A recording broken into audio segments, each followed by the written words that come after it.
as choices come on through. This is our meet and greet area.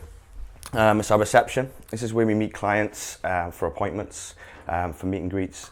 On our table we have colouring in papers, colouring in pens. It's just for clients to be sort of stimulated while they're waiting for appointments or engaging with us. On our window we have nice plants that we've redecorated to make it a bit more homely, a bit more user-friendly. At the back here we have our auricular acupuncture room, where clients come in and receive acupuncture, which is a great, it's a winner with service users. It's a nice safe space, nice comfortable space that they can relax in. Lovely. So that's all of our actions from the last meeting.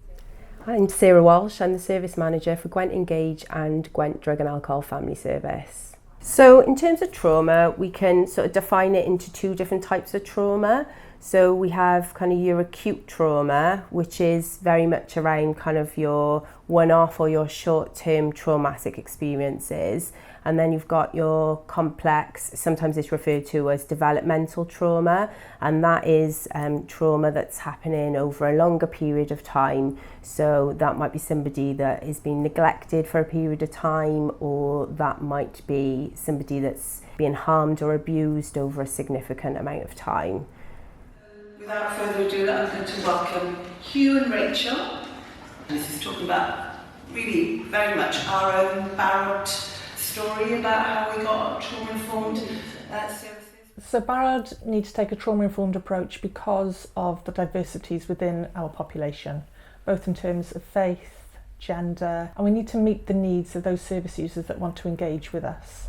And I think it's really important that whatever your background or your culture, that you are welcomed into our service and you do get the service that you require. People will have had traumatic events happen in their lives, and it's important that we kind of take them into account when they're in service with us, because at the end of the day it is their service, and if we can do things that make them feel less anxious and less traumatized, then that's really important. The trauma-informed approach is being mindful that everybody's journey is different and it shouldn't be a one-size-fits-all. What we've done is we've made a lot of alterations to our spaces. One example would be we've taken the locks off the doors, we've rearranged some of the furniture, so we've got some new furniture in to make our spaces look less clinical. We've also looked at our reception spaces, and we were finding that some of the literature is quite triggering for some people, so we've changed that, and now we've got some like positive affirmations in our space. Our reception area has got a glass, so we never have that glass closed because that is a physical barrier between us and the people who use our service.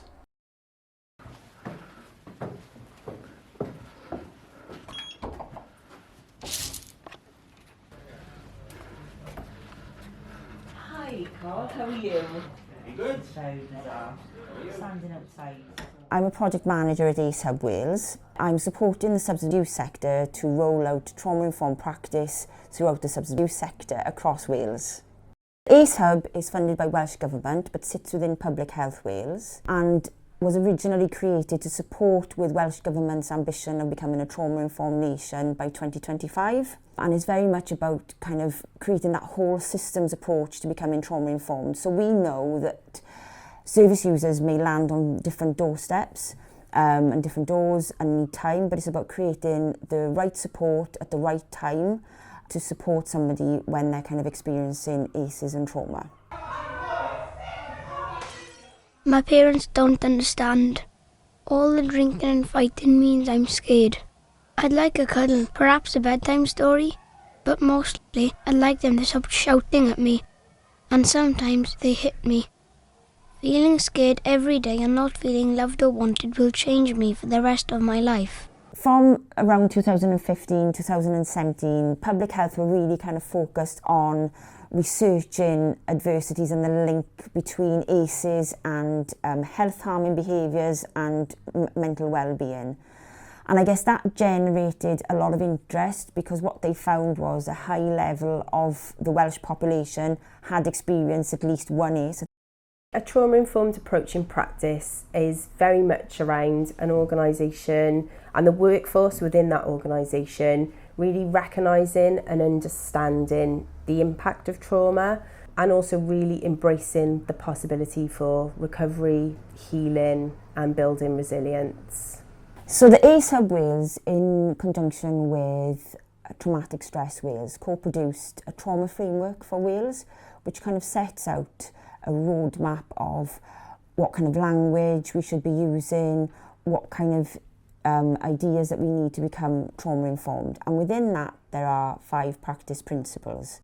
Barod's formed a steering group where we have representation from every project across the organisation. From that, we've formulated an action plan in response to the trauma-informed practice domains, and we're working through those on sort of a stage-by-stage approach.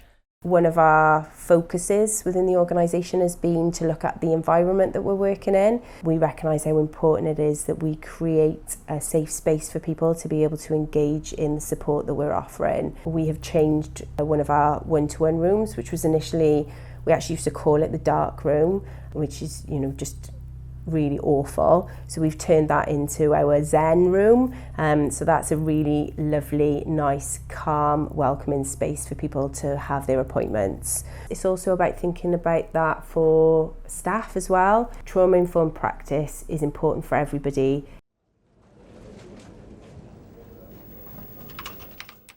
My name's Chloe Gardner and I'm the Recruitment and Volunteer Coordinator. We've recently reviewed our recruitment process in order to improve candidate experience. We've also implemented some processes across all interviews which we thought that all candidates could benefit from. For example, having access to the interview questions for around 15 minutes before their interview. We've also introduced pre-interview information sheets to send out to candidates along with their interview invite. These provide them with information on what they can expect from the interview process, as well as information on where they're going for their interview, to try and make the experience more comfortable for candidates. I would say that my previous experiences with interviews have been very informal in comparison to my experience with Barod, being handed resources and materials beforehand, having really good communication regarding my interview times, photo of the building that I was having my interview in, to its location on maps. I had the address. I also had really good information regarding how to get into the building, so that I'd have to be buzzed in.